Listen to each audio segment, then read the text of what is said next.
আলো, কিসের আলো? ওহীর জ্ঞান। সেই জ্ঞান কোন জ্ঞান? ওহীর জ্ঞান। আল্লাহ পাক নবীকে নূর বানালেন, নূর বানিয়ে পাঠিয়ে দিলেন তাকে। এই দুনিয়ার বুকে নবীদেরকে জ্ঞান দিয়েছেন আল্লাহ সুবহানাহু ওয়া তাআলা। জ্ঞান দিলেন কে? আল্লাহ পাক। সাধারণ নেতা আর নবীরাও নেতা। পার্থক্য হলো সাধারণ নেতারা তারা কথা বলে নিজস্ব মন মস্তিষ্ক দিয়ে, আর নবীরা কথা বলেন আল্লাহর কথা। নবীরা কার কথা বলেন? আল্লাহ পাকের কথা বলেন। আর সাধারণ যত নেতা আছে এ সবাই কথা বলে যাদের নিজস্ব মন মস্তিষ্ক প্রসূত কথা। যার জন্য দেখুন হযরত ইব্রাহিম আলাইহিস সালাম তার আব্বাকে ডেকে বললেন, ইয়া আবাতি ইন্নী ক্বাদ জাআনি মিনাল ইলমি মা লাম ইয়াতিকা ফাত্তাবি'নি আহদিকা সিরাতান সাবিয়্যা। হে আমার পিতা, হে আমার আব্বাজান, আমার কাছে এমন ইলম আছে, আমার কাছে এমন এক ইলম এসেছে যে ইলম আপনার কাছে নাই। সুতরাং আপনি আমার অনুসরণ করেন, সোজা রাস্তা আমি আপনাকে দেখাইয়া দেব। আমার কাছে যে জ্ঞান আসছে সেই জ্ঞানটা কার? সেই জ্ঞানটা কার? আল্লাহ পাকের। লূত আলাইহিস সালামকে আল্লাহ পাক বলেছেন আমি তাকে আমার পক্ষ থেকে ইলম দিয়েছি, হিকমত দিয়েছি। এভাবে প্রত্যেক নবীর কাছে ইলম আর হিকমত গিয়েছে কার কাছ থেকে? আল্লাহ পাকের কাছ থেকে। আল্লাহ পাকই হচ্ছেন সমস্ত নবীদেরকে জ্ঞান দান করেছেন। আর নবীকে বানিয়েছেন বিশ্ব নবী। আমাদের নবী যিনি মুহাম্মদ সাল্লাল্লাহু আলাইহি ওয়াসাল্লাম, তিনি কি নবী? আল্লাহ পাক কোরআনে কারীমের মধ্যে বলেছেন, কুল ইয়া আইয়ুহান নাসু ইন্নী রাসূলুল্লাহি ইলাইকুম জামিআ। আল্লাহ রাব্বুল আলামিন বলেন, হে নবী আপনি বলে দেন এই পৃথিবীর সমস্ত মানুষের জন্য, তোমাদের সকলের জন্য আল্লাহ আমাকে রসুল বানিয়ে পাঠিয়েছেন। আমি তোমাদের সকলের জন্য রসুল, সবার জন্য। এই পৃথিবীতে আকাশে জমিনে আল্লাহ যা বানাইছেন সব কিছুর উপরে আমি রসুল। আর বিশ্ব নেতা বিশ্ব নবী হওয়ার জন্য যা কোয়ালিটি থাকা দরকার সব কোয়ালিটি আল্লাহ হুজুরকে দিয়েছিলেন, দেন নাই? জোরে বলেন দেন নাই? আচ্ছা আপনারা বলেন তো, হুজুর কোন মাদ্রাসা থেকে টাইটেল পাস করছিলেন? হুজুর কি ফাজিল পাস করছিলেন? আলেম, দাখিল, মেট্রিক পাস করছেন? এমএ বিএ কিছু পাস করেন? হুজুর তো লেখাপড়াই জানতেন। হুজুর লিখতেও জানেন না, পড়তেও জানেন না, এমনকি নিজের নাম সই করতেও পারতেন না। তাই বলে হুজুর কি মূর্খ ছিলেন? নাউযু বিল্লাহি মিন যালিক। রাসূলকে যদি কেউ মূর্খ মনে করে, তার মতো মূর্খ আকাশের নিচে জমিনের উপর আর একটা হতে।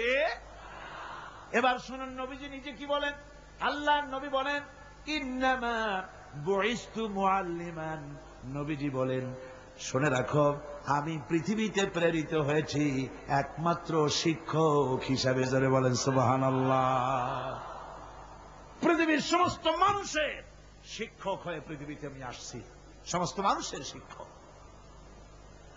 আল্লাহ রাব্বুল আলামিন এই পৃথিবীতে কোন মানুষের কাছে তাকে পড়ান নাই।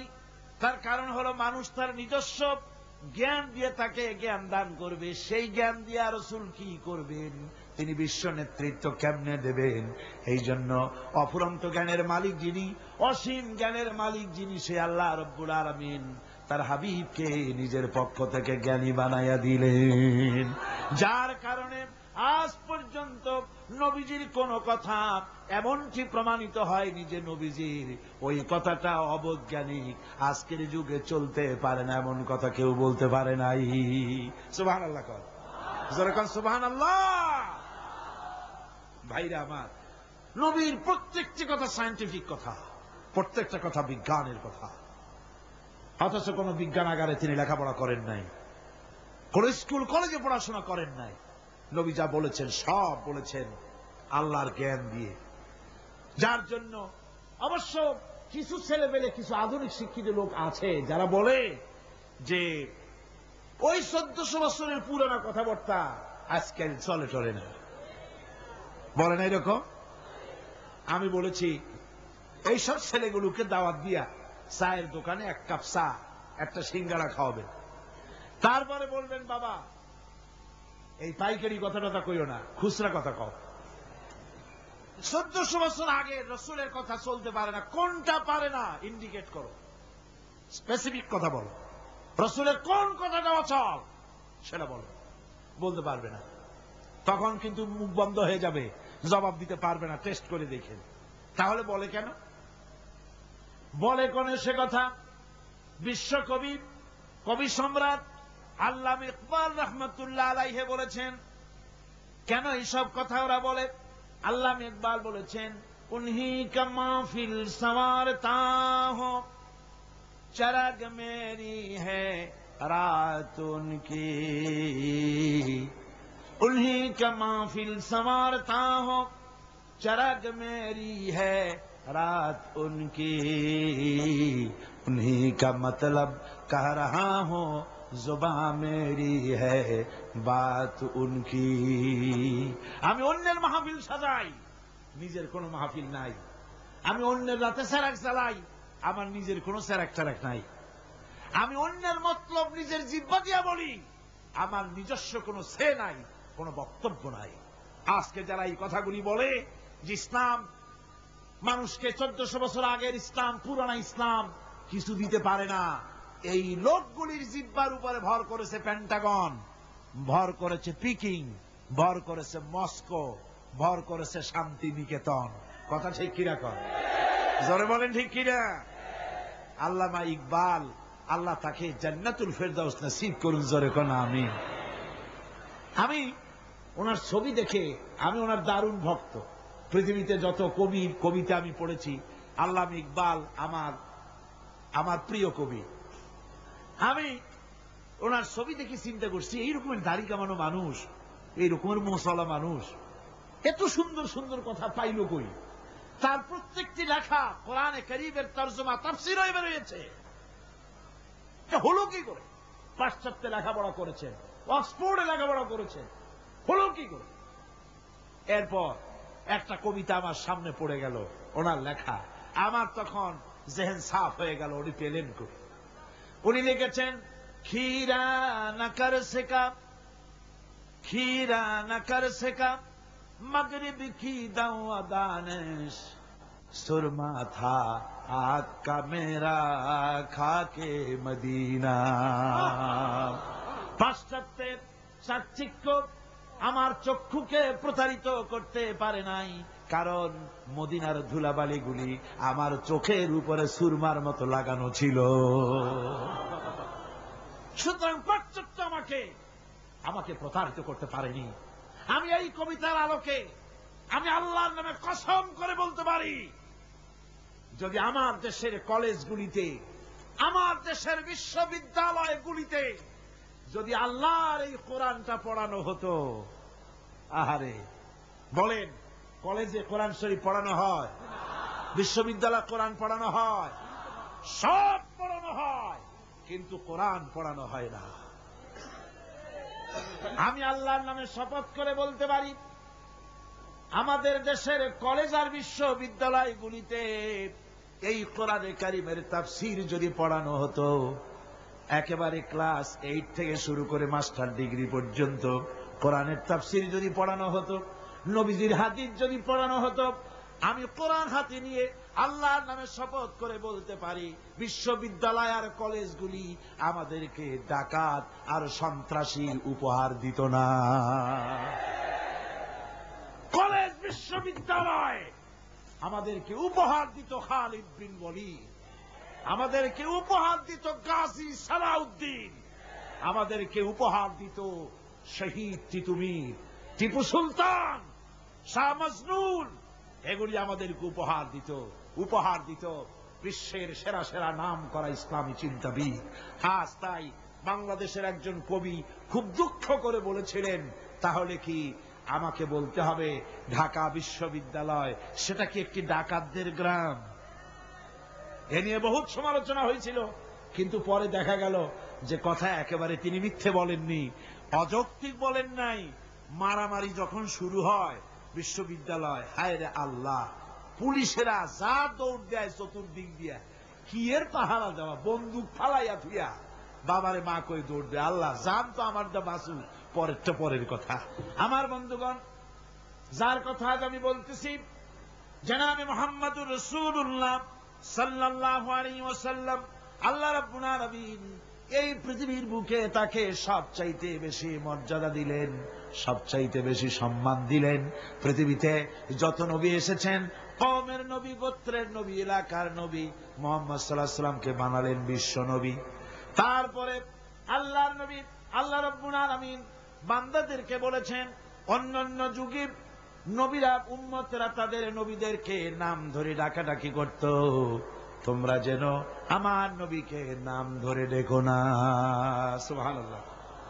এই কোরআন শরীফের ভিতরে ইয়া আদম, ইয়া জাকারিয়া, ইয়া ইয়াহইয়া, ইয়া মূসা, ইয়া ইব্রাহিম, এভাবে করে নবীদেরকে আল্লাহ রাব্বুল আলামিন নাম ধরে ধরে রেখেছেন। কিন্তু মুহাম্মদ সাল্লাল্লাহু আলাইহি সাল্লামকে ইয়া মুহাম্মদ বলে কোরআন শরীফে কোথাও ডাকেন নাই। সুবহানাল্লাহ, জোরে কোন সুবহানাল্লাহ। নিজে তো আল্লাহ ডাকলেনই না, নিজে তো হুজুরকে কোথাও আল্লাহ নাম ধরে ডাকলেন না, বরং উম্মতদেরকেও নিষেধ করে দিলেন আমার নবীকে এভাবে নাম ধরে কখনো ডাকাডাকি করবে না। আল্লাহ পাক তার নবীকে এভাবে মর্যাদা দিলেন, সম্মান দিলেন।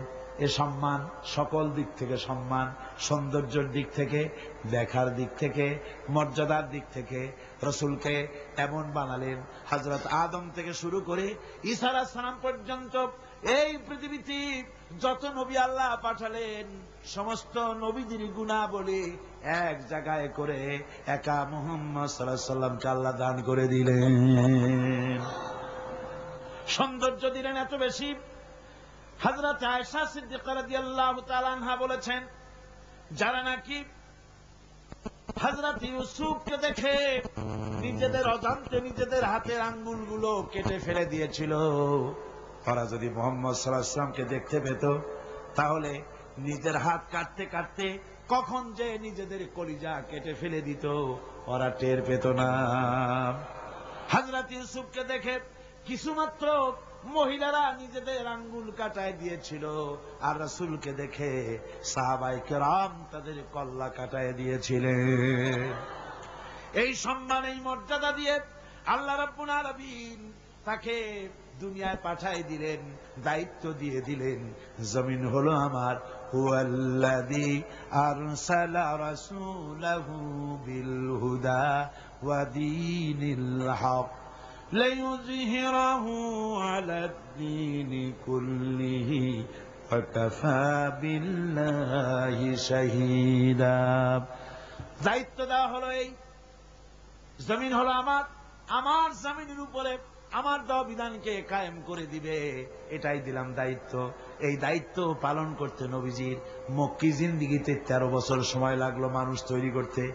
13 বছর পূর্ণ হওয়ার পথে এমন সময় রব্বুল আলামিন ইচ্ছে করলেন নবীজিকে আপন দরবারে ডেকে নেবেন, কিছু খাস কথা বলার জন্য নিজের দরবারে ডেকে নেবেন, মেরাজ করাবেন, আরশে আজিমে ডেকে নেবেন।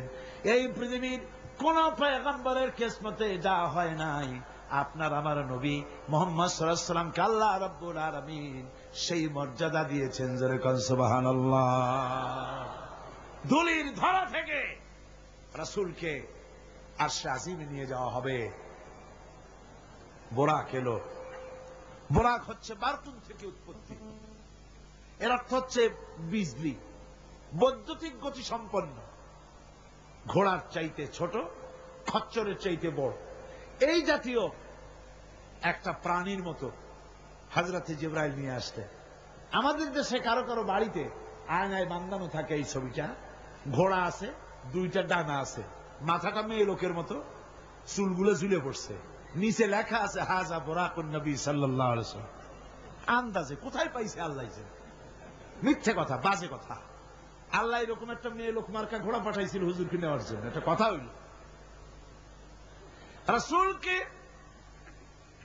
মক্কা থেকে, উম্মে বাবে উম্মে হানি থেকে হুজুরকে বের করে নিয়ে যাওয়া হলো বাইতুল মাকদাসে। সমস্ত পয়গম্বর দুনিয়া আল্লাহ যাদের পাঠিয়েছিলেন সমস্ত রূহ উপস্থিত ছিল সেখানে। রাসূল করিম সাল্লাল্লাহু আলাইহি ওয়াসাল্লাম এখান থেকে মেরাজ করলেন, এতটুকুন ছিল ইসরা। কোরআনে কারীম বলছে, আজকের কারি সাহেব যেখান থেকে তেলাওয়াত করেছিলেন সুবহানাল্লাযী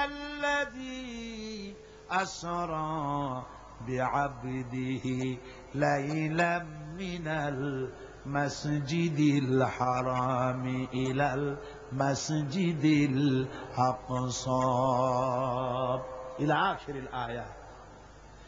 কারো কারো মাথার মধ্যে যারা বিজ্ঞান পড়াশোনা করে বা আধুনিক চিন্তিত লোক, আধুনিক শিক্ষিত লোক, তাদের মধ্যে এই চিন্তাটা আসতে পারে যে ল অফ গ্র্যাভিটেশন পার হয়ে, মাধ্যাকর্ষণ শক্তি পার হয়ে একটা জড় পদার্থ, একটা জড় শরীর কি করে মাধ্যাকর্ষণ পাড়ি দিয়া উপরে চলে গেল, এটা হাউ ইজ ইট পসিবল, এটা কি করে সম্ভব? চিন্তাটা মাথার মধ্যে আসতে পারে। কিন্তু এখন আর ওইসব চিন্তা নাই। আমি হিউস্টনে দেখে এলাম আমেরিকার সেই মহাশূন্য গবেষণাগার, সেইখানে দেখলাম বিরাট রকেট, যে রকেটটা তারা পাঠাতে চেয়েছিল কিন্তু পাঠায় না।